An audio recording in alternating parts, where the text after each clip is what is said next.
जिन्होंने 6 महीने में सचमुच उत्तराखंड में करिश्माई काम किया है। और एक करिश्माई काम की बात मैं इसलिए कह रहा हूं कि बहनों भाइयों, उत्तर प्रदेश का मुख्यमंत्री मैं भी रह चुका हूं। मैं तो कल्पना भी नहीं कर सकता कि 6 महीने के अंदर कोई व्यक्ति इतने फैसले कर सकता है। मैं उत्तराखंड की जनता से अपील करना चाहता हूं, बहनों भाइयों, नीयत और ईमान की कसौटी पर किसी को कसा जाना चाहिए। केवल घोषणा ही नहीं की है बल्कि उस पर अमल भी किया है। ऐसे आपके यशस्वी मुख्यमंत्री श्री पुष्कर सिंह जी धामी और उत्तराखंड में भारतीय जनता पार्टी जितनी तेजी के साथ अपने कदम आगे बढ़ा रही है और भारतीय जनता पार्टी का जो नेतृत्व कर रहे हैं उत्तराखंड सरकार के पूर्व मंत्री और भारतीय जनता पार्टी के प्रदेश अध्यक्ष श्री मदन जी कौशिक, सादगी और सरलता की मिसाल और हमारे साथ हमारे सहयोगी के रूप में, हमारे मित्र के रूप में रक्षा राज्य मंत्री की जो भूमिका निभा रहे हैं और भारतीय जनता पार्टी के भी जो प्रदेश अध्यक्ष रह चुके हैं ऐसे श्रीमान अजय जी भट्ट और हमारी आदरणीय सांसद जिनका परिचय कराने की मैं समझता हूं आवश्यकता नहीं है, श्रीमती माला राजलक्ष्मी शाह जी, श्री ज्योति प्रसाद जी गौराला इस यात्रा के संयोजक, श्री वीरेंद्र सिंह जी सह संयोजक, श्रीमती नीरू देवी प्रदेश मंत्री प्रभारी उत्तरकाशी, श्री केदार सिंह जी रावत हमारे बहुत ही पुराने मित्रों में, यहां के विधायक यमुनेत्री के श्री रमेश जी चौहान जिलाध्यक्ष उत्तरकाशी और श्री विजयपाल मखलोगा, और इस मैदान में उपस्थित उत्तराखंड की देवभूमि, तपोभूमि और वीर भूमि के मेरे सभी सम्मानित बहनों एवं भाइयों, लंबे अरसे के बाद उत्तरकाशी की किसी सार्वजनिक सभा को संबोधित करने के लिए आप सबके सामने खड़ा हुआ। केदार सिंह जी रावत जो हमसे मिले तो उन्होंने कहा कि भाई साहब, आपको याद है 25 साल पहले इसी उत्तरकाशी में मैंने आपकी एक सार्वजनिक सभा कराई थी। मैंने कहा कि मुझे याद तो है कि मैं उत्तरकाशी आया हुआ था, लेकिन कितने साल पहले आया था यह मुझे याद नहीं है। उन्होंने याद दिलाया। बहनों भाइयों, भले ही मैं उत्तरकाशी में देर से आया हूं, लेकिन दुरुस्त आया हूं, आप सबके बीच में खड़ा हूं यहां पर।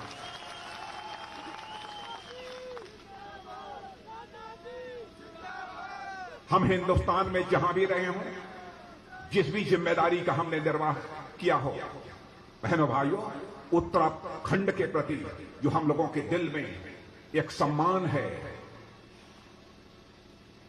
इस देवभूमि के प्रति, और यहां के बहादुर सैनिकों ने जिस तरीके से सीमा की सुरक्षा में अपनी भूमिका का निर्वाह किया है, बहनों भाइयों, वह सम्मान केवल उत्तर प्रदेश की जनता में ही नहीं बल्कि हिंदुस्तान के किसी भी कोने में चले जाइए, यह उत्तराखंड के प्रति यह सम्मान देखने को आपको मिलेगा। अब चुनाव का समय आ गया है और आप जानते हैं कि चुनाव का चक्कर, चुनाव का चकल्लस कितना पेचीदा होता है। सारी राजनीतिक पार्टियां इस समय मैदान में उतर चुकी हैं और बहनों भाइयों, भारतीय जनता पार्टी हिंदुस्तान की सबसे बड़ी राजनीतिक पार्टी है। आज वह भी भारतीय जनता पार्टी पूरी दमखम के साथ चुनाव के मैदान में उतर चुकी है और मैं कहना चाहूंगा कि भारतीय जनता पार्टी, मेरे बहनों भाइयों, हिंदुस्तान की ही सबसे बड़ी राजनीतिक पार्टी नहीं है बल्कि दुनिया की सबसे बड़ी पार्टी का नाम है तो वह भारतीय जनता पार्टी। आज उस भारतीय जनता पार्टी की रैली में शिरकत करने के लिए इतनी बड़ी संख्या में आप सब यहां पर मौजूद हैं, लेकिन मैं यह कहना चाहूंगा, हमारा चरित्र है, हम जो कहते हैं वह करते हैं। जब से भारत आजाद हुआ है आपने देखा होगा, आपके बीच भी बहुत सारे राजनीतिक पार्टियों के नेता आए होंगे, तरह तरह के आपको आश्वासन दिए होंगे, वादे किए होंगे। काश इस आजाद भारत के 75 वर्षों में आंशिक रूप से भी अपने वादों को पूरा कर दिया होता तो शायद हमारा यह भारत दुनिया की महाशक्ति कई वर्षों पहले ही बन गया होगा। और इसी नेताओं की कथनी और करनी में अंतर होने के कारण ही भारत की राजनीति के प्रति भी लोगों का विश्वास कम हुआ है। नेताओं पर से लोगों का विश्वास घटा है। आज यदि मैं आपके सामने यहां पर बोलने के लिए खड़ा हूं, मुझे भी लगता है यह विश्वसनीयता का संकट पैदा होने के कारण क्या मैं जो बात कहूंगा हमारी उत्तरकाशी की जनता उस पर पूरी तरह से विश्वास करेगी या नहीं करेगी। यह चोर हमारे मन में भी बैठा है। आदरणीय अटल बिहारी वाजपेयी जी का प्रारंभ से आदरणीय आडवाणी जी का नेतृत्व प्रारंभ से ही हम सबको प्राप्त हुआ है। बराबर यही सीख दी है लोगों ने कि तुम लोग यदि भारतीय जनसंघ में काम कर रहे हो, भारतीय जनता पार्टी में काम कर रहे हो, तो याद रखना जनता के सामने वही वादे करना जिन वादों को पूरा किया जा सके, अक्षरशः पूरा किया जा सके।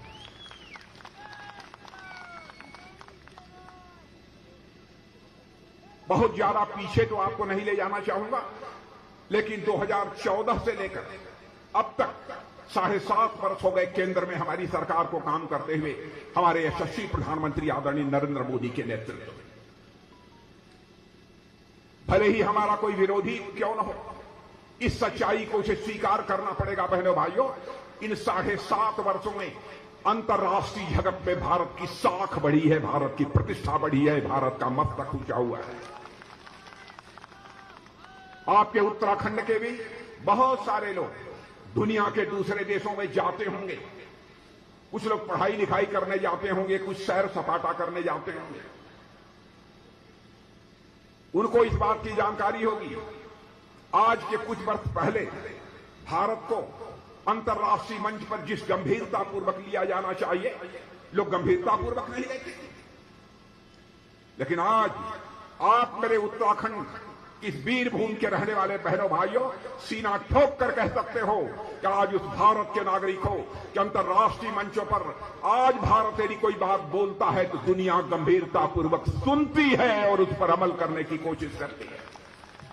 योगा या आपकी देन है, उत्तराखंड जैसी इस तपोभूमि की देन है योगा। क्या कल्पना कोई कर सकता? कोई ऐसा भी भारत मां का लाल पैदा होगा कि हमारी योगा की पद्धति को सारी दुनिया में जन जन तक पहुंचाने में कामयाबी हासिल कर लेगा। संयुक्त राष्ट्र संघ में जाकर जिस तरीके से हमारे प्रधानमंत्री नरेंद्र मोदी जी ने योगा का बखान किया, यह योग भारत का है, भारत के ऋषियों और मनीषियों की देन है हमारी योगा। इससे क्या क्या लाभ होते हैं सारे विश्व ने इसे स्वीकार कर लिया। 178 देशों का समर्थन हमको संयुक्त राष्ट्र संघ में प्राप्त। क्या इस प्रकार का करिश्मा कभी आपने संयुक्त राष्ट्र संघ में देखा था? इसीलिए मैं कह रहा हूं अंतर्राष्ट्रीय जगत में भारत की प्रतिष्ठा बहुत बड़ी है। दमखम के साथ आज हम अंतर्राष्ट्रीय जगत में खड़े हैं और जो कहते हैं वो करते हैं, जैसा मैंने कहा। और आज जब हमारी विजय संकल्प यात्रा चल रही, आज समापन है। बहन भाइयों, विजय संकल्प यात्रा केवल इसलिए नहीं है कि हम आपसे वोट मांगे, वोट दीजिए, वोट दीजिए। आप मुझे जांचेंगे, परखेंगे, तौलेंगे। यदि हम आपकी कसौटी पर पूरी तरह से खरे उतरेंगे तो मैं जानता हूं कि हमारी उत्तराखंड की जनता इतनी ईमानदार जनता है, वह निश्चित रूप से भारतीय जनता पार्टी के कमल के फूल का ही बटन दबाएगी। विजय संकल्प यात्रा में हम आए हैं, हमारा भविष्य, हम भविष्य में हम उत्तराखंड के लिए क्या करने वाले हैं, मैं आज आपको बतलाकर जाना चाहता हूं। उत्तराखंड के लिए हम भविष्य में क्या करेंगे, कुछ सोच समझकर आदरणीय अटल बिहारी वाजपेयी जी ने उत्तराखंड राज्य का निर्माण किया था। मेरे बहनों भाई, वो इसे एक आदर्श राज्य बनाना चाहते थे। और एक ऐसा राज्य बनाना चाहते थे, ऐसी तपोभूमि से बनाना चाहते थे कि दुनिया में रहने वाला कहीं पर कोई भारतवासी हो अथवा भारत की ओरिजिन का कोई व्यक्ति रहता हो, यदि उसके मन में आस्था श्रद्धा का भाव पैदा होता है तो अपना मस्तक टेकने के लिए वो उत्तराखंड की धरती पर जाए। एक ऐसा राज्य आदरणीय अटल बिहारी वाजपेयी जी बनाना चाहते। आदर्श राज्य का वह सपना पूरी तरह पूरा नहीं हो पाया। क्षमा कीजिएगा, इसके लिए केवल हम ही दोषी नहीं हैं।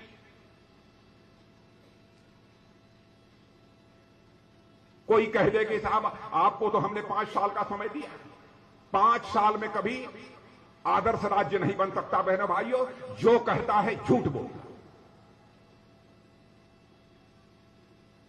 5 साल में हमने जो कुछ भी किया है, आपने समय दिया।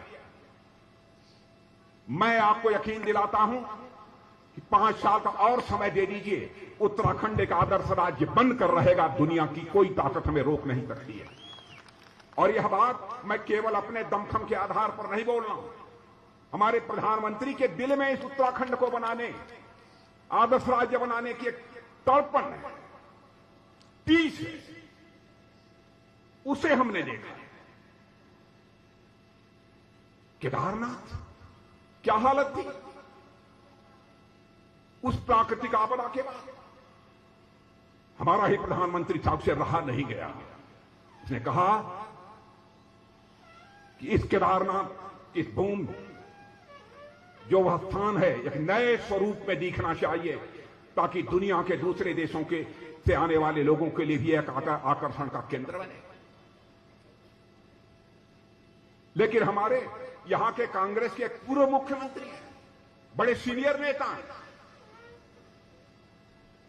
वह कहते हैं साहब ये नरेंद्र मोदी, भैया एक मिनट, ये नरेंद्र मोदी मार्केटिंग करने के लिए उत्तराखंड में आते हैं।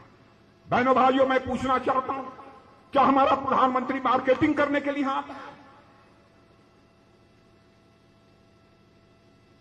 कांग्रेस के एक पूर्व मुख्यमंत्री फिर से मुख्यमंत्री बनना चाहते हैं।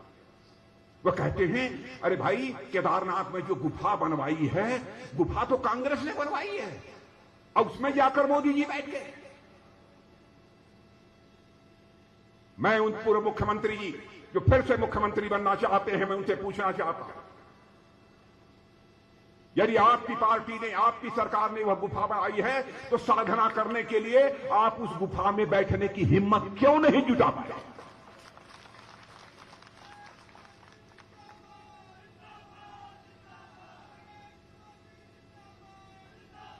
किसी पर आरोप लगाने के पहले 4 बार सोचना चाहिए। और भी देश के प्रधानमंत्री के संबंध में, बहनों भाइयों, अपनी जिंदगी में भले ही कोई कांग्रेस का प्रधानमंत्री क्यों न रहा हो, मैंने अनर्गल आरोप किसी के ऊपर नहीं लगाया है, चाहे वह राजीव गांधी रहे हों, इंदिरा गांधी रही हो, पंडित जवाहरलाल नेहरू रहे हों, चाहे हमारे डॉक्टर मनमोहन सिंह जी रहे हों, देवगौड़ा जी रहे। मैं यह मानता हूं, प्रधानमंत्री प्रधानमंत्री होता है, वह व्यक्ति नहीं है, वह संस्था है। सभी के द्वारा उसका सम्मान किया जाना चाहिए। हल्के फुल्के आरोप नहीं लगाए जाने चाहिए, क्योंकि लोकतंत्र में जब यह संस्थाएं कमजोर पड़ जाएंगी, बहनों भाइयों, तो लोकतंत्र को भी टूटने से दुनिया की कोई ताकत नहीं बचा सकती। लेकिन जो आता है मार्केटिंग करने के लिए आ गए। हमने गुफा बनवाई थी, गुफा में जाकर बैठे, क्या क्या तमाशे, क्या हो गया? कहते हैं ये भारतीय जनता पार्टी वाले क्या चुनाव लड़ेंगे, ये तो 5 साल में 3 बार मुख्यमंत्री बदलते हैं। अरे हम 5 साल में 10 बार बदले, आपसे क्या ले?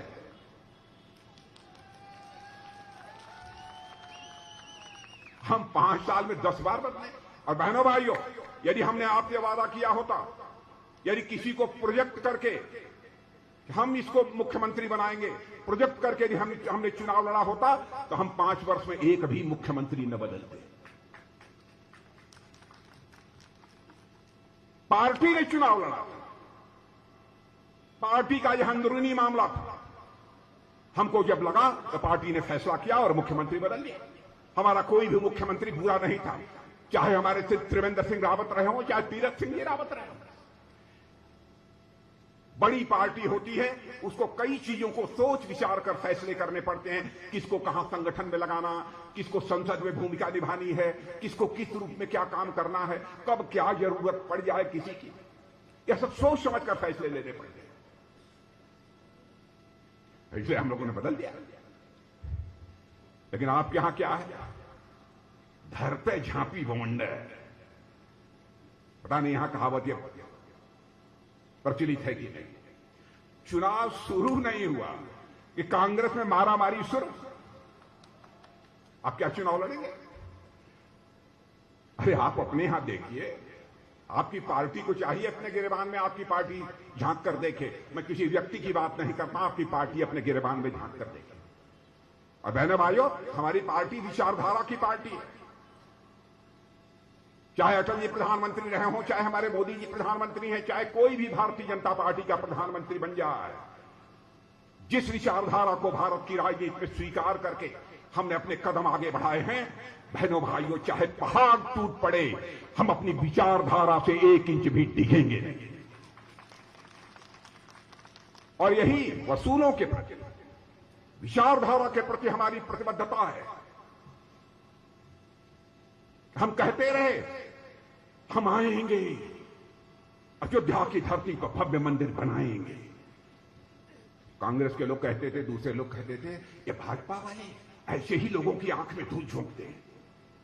जब चुनाव आता है तो लिख देंगे अपने घोषणा पत्र में, भाजपा आएगी और अयोध्या की धरती पर भव्य राम का मंदिर बनाएगी। आप जितने भी खड़े हैं बहनों भाइयों, और ऊपर के भी लोग जितने खड़े हैं, क्या यह सच नहीं है कि हम लोग सत्ता में आए तो आज अयोध्या की धरती पर भव्य मर्यादा पुरुषोत्तम भगवान राम के मंदिर का निर्माण हो रहा है। मेरे बहनों,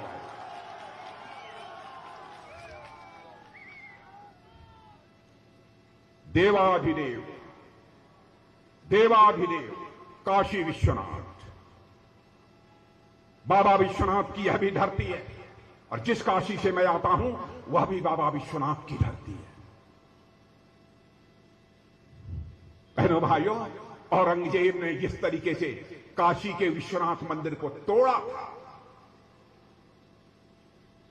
या तो अहिल्याबाई होलकर ने उसका कुछ निर्माण कराया, नहीं तो आजाद भारत ही नहीं, विगत 200-300 वर्षों में आज उसको भव्य स्वरूप उसको देकर और विश्वनाथ कॉरिडोर को राष्ट्र को समर्पित करने का काम किसी भारत माता के सपूत ने किया है, तो भारत माता के सपूत का नाम है नरेंद्र भाई मोदी।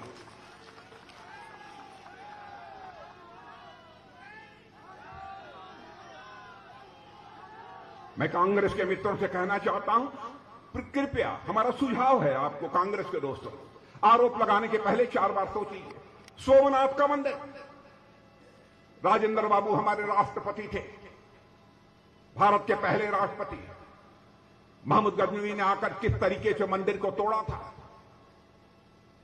लेकिन उन्होंने कहा कि नहीं, मंदिर बनना चाहिए, ठीक ठाक मंदिर बनाया। लेकिन उस सोमनाथ के मंदिर को भी भव्य स्वरूप देने का काम किसी माता के सपूत ने किया है, तो उसका नाम है नरेंद्र मोदी। बहनों भाइयों, कितनी दुख की बात है। कल वह पंजाब गए थे, वहां कांग्रेस की सरकार है। क्या आप कल्पना कर सकते हैं, भारत जैसे महान देश का प्रधानमंत्री जाता हो और उसकी सुरक्षा में चूक हो जाए, और उसके बाद भी कांग्रेस के लोगों ने आपसे बातें करी।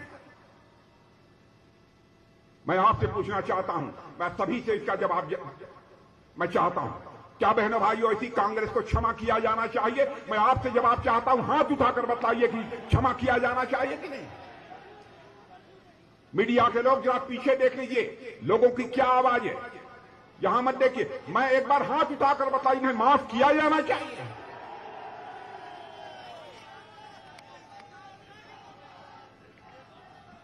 मैं ऊपर खड़े हुए लोगों से कहना चाहता हूं, प्रधानमंत्री देश का प्रतिनिधित्व करता है, यदि उसके सुरक्षा के साथ चूक होती है, आप बहनों भाइयों से पूछना चाहता हूं, क्या उसे क्षमा किया जाना चाहिए, उस राजनीतिक पार्टी को?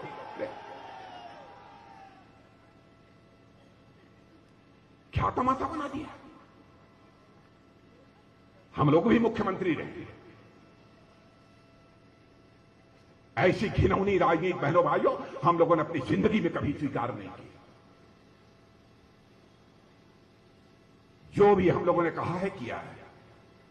आप जितने लोग यहां पर बैठे हैं, मैं दावे के साथ कह सकता हूं, बहुत सारे ऐसे परिवार की माताएं बहनें होंगी जिन्होंने सोचा नहीं होगा कभी, गरीब परिवार की माताओं बहनें ने, कि जैसे बड़े परिवारों में एलपीजी गैस सिलेंडर से खाना बनता है, हमको भी गैस सिलेंडर से खाना बनाने का कभी अवसर मिलेगा। लेकिन किसी ने सोचा आजाद भारत में, तो हमारे प्रधानमंत्री नरेंद्र मोदी ने सोचा और उसने कहा जिन गरीब माताओं को लकड़ी जलाकर, अंगीठी जलाकर अपना खाना बनाना पड़ता है, उनको हम एलपीजी गैस सिलेंडर मुहैया कराएं। किया है कि नहीं? किया है कि नहीं? और यह भी वचन है 2024 समाप्त होते होते एक भी व्यक्ति ऐसा नहीं होगा जो कच्चे मकान में रहेगा, पक्का आवास मिलेगा।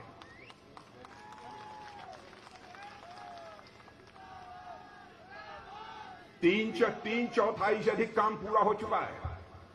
और उत्तराखंडवासी, मैं जानता हूं पर्वत की चोटियों पर भी लोग रहते हैं।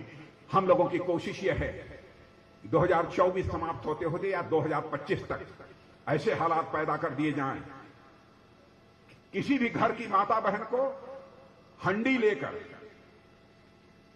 या पानी का बर्तन लेकर, सिर पर रखकर पानी का बर्तन, उसे अपने घर में पानी न लाना पड़े, बल्कि हर घर में नल पहुंच जाए और उसे नल के माध्यम से जल प्राप्त हो। और मैं केवल आपको स्वप्न नहीं दिखा रहा हूं, इसका पता लगा लीजिए यह काम हो रहा है कि नहीं हो रहा है।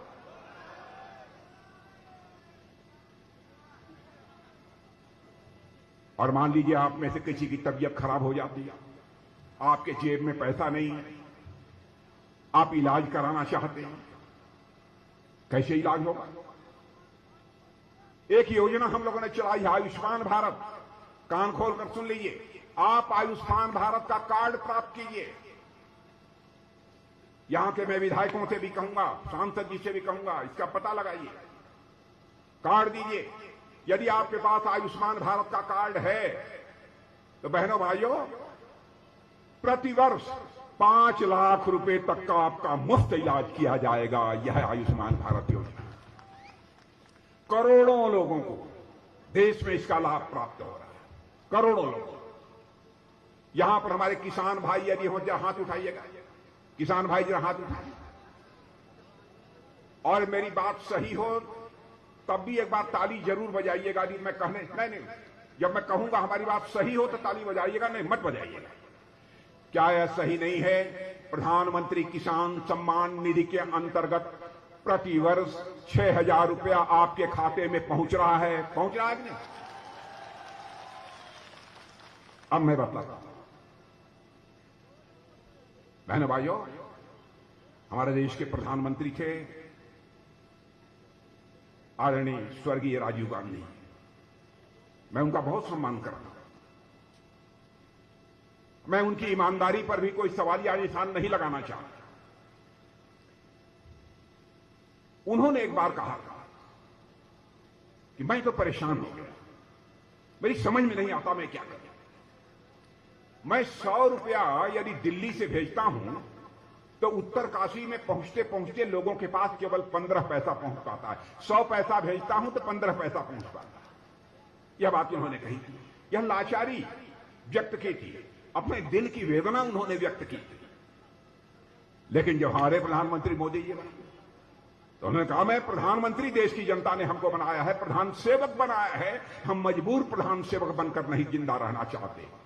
उन्होंने ऐसा सिस्टम बना दिया कि यदि 6,000 रुपया दिल्ली से चलता है तो 6,000 रुपया आपके खाते में पहुंचता है। मेरे बहनों भाइयों, यह होती है सरकार चलाने की शैली, गवर्नेंस की स्किल, इसे सरकार चलाने की कुशलता, इसे कैसे। बहुत सारी ऐसी योजनाएं हैं जिनको कि हमारी सरकार ने बहुत ही प्रभावी तरीके से बहनों भाइयों इसे लागू किया है। मैं धामी जी के बारे में कह सकता हूं, बहुत ही अच्छा काम कर रहे हैं। और मुझे विश्वास है, देखिए 2014 के बाद तो इतना तो स्वीकार करेंगे आप लोग कि लगभग कांग्रेस सारे देश से साफ होती जा रही है। अब कांग्रेस सारे देश से साफ हो रही है, लेकिन आप लोग कभी कभी शरण कांग्रेस को दे देते हैं। कांग्रेस आकर कहीं दुबक कर बैठ जाती है तो उत्तराखंड भाई इस बार उनको दुबकने मत दीजिए। और हर बार जो टेस्ट करते हैं, इस बार इनकी, इस बार इनको, तो उस बार उनको। मैंने कहा इस सोच से आप बाहर निकलिए। यदि एक बार आपने 2017 में हमको बनाया है, तो एक बार 2022 में भी 5 साल का मौका हमको देकर देखिए। मैं अपील करने के लिए आया। बातें बहुत सारी हैं और बहुत सारी बातें लोगों ने कही भी हैं कि साहब इस पर भी बोल दीजिए, उस पर भी बोल दीजिए। अब इतनी बातें हैं कि मैं बोलूंगा तो लोग कहेंगे कि आए तो आश्वासन देके ज्यादा चले गए। लेकिन हमारे यहां की सांसद आदरणीय राजलक्ष्मी जी ने एक बात कही है, सैनिक स्कूल खोला जाना चाहिए। मैं धामी जी से कहूंगा कि अब चुनाव तो समाप्त हो जाने दिए, इतनी जल्दी सैनिक स्कूल खुलेगा नहीं। प्राइवेट संस्था भी यदि कोई सैनिक स्कूल चलाना चाहती है, क्यों भटिए, कोई यदि चलाना नहीं चाहता तो उसकी हम मान्यता देंगे। नहीं तो मैं कोशिश करूंगा। देखिए मैं अभी पूरा वचन नहीं दे रहा हूं, सैनिक स्कूल चलना चाहिए, इससे मैं सहमत हूं। कोई प्राइवेट हो तो सरकारी, उसके लिए जो भी मान्यता, जो भी सारी अन्य सुविधाएं मिलनी चाहिए सरकार के द्वारा हम देंगे। लेकिन ये सरकारी सैनिक स्कूल खोलना है तो धामी जी एक बार चुनाव हो जाने के बाद सैनिक स्कूल के लिए सरकार की तरफ से भारत सरकार को एक प्रस्ताव भेज दें, यह मैं उनसे अनुरोध करना चाहता हूं। हम निश्चित रूप से उस पर गंभीरतापूर्वक विचार करें। और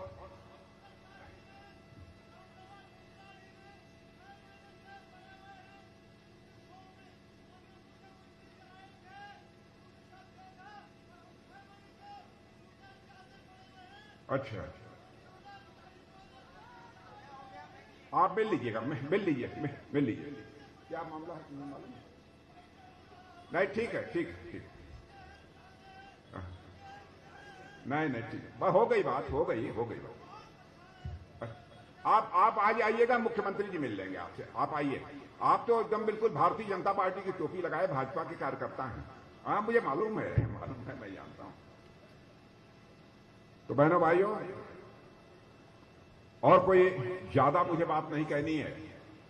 मैं जब उत्तराखंड आया तो एयरपोर्ट पर जब रिसीव करने के लिए पुष्कर जी धामी आए थे, तो मैंने उनसे पूछा कि भाई आपके एक हाथ में क्या हो गया?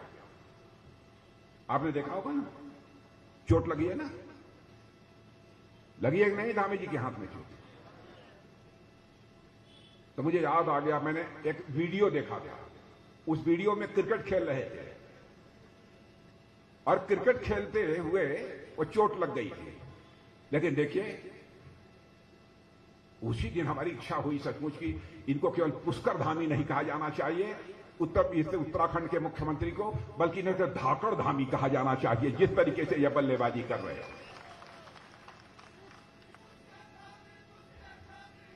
और चोट के बावजूद भी खोल रहे हैं, चोट के बावजूद भी खेल रहे। और बहनों भाई, रनआउट नहीं हुए और बड़ी सधी हुई बल्लेबाजी करते हुए इन्हें मैंने वीडियो में मैंने देखा था बहनों भाइयों। और मैं देख रहा हूं कि मुख्यमंत्री के रूप में बड़ी सधी हुई बल्लेबाजी पुष्कर धामी कर रहे हैं। तो चलेगा, ये दौड़ेगा। मैं पीछे के लोगों से पूछना चाहता हूं,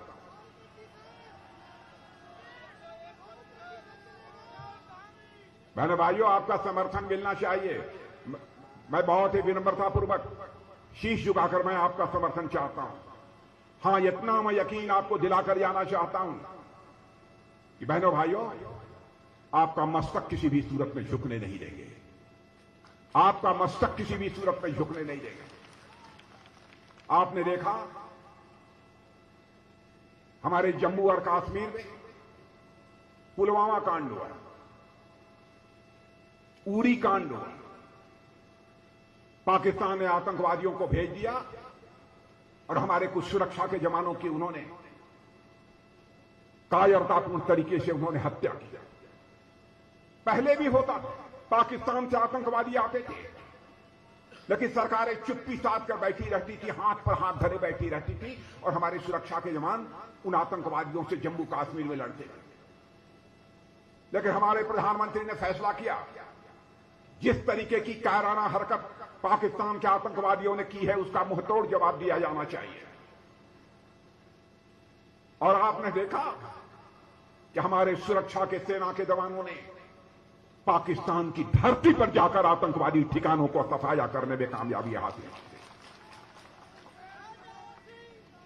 और इतना ही नहीं, जरूरत पड़ी एयर स्ट्राइक करके भी उनके आतंकवादी ठिकानों का सफाया करने में हम लोगों ने कामयाबी हासिल की है। बहनों भाइयों, हमने सारी दुनिया को संदेश दे दिया कि भारत अब कमजोर भारत नहीं है, भारत अब ताकतवर भारत बन चुका है। हम इस पार भी मार सकते हैं, जरूरत पड़ी तो उस पार भी जाकर मार सकते हैं। भारत के अंदर वह ताकत है, भारत के अंदर वह कुव्वत है।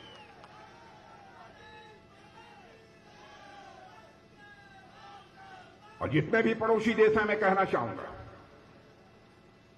सारे पड़ोसी देशों के साथ ही नहीं, सभी देशों के साथ हम अच्छे रिश्ते बनाकर रखना चाहते हैं।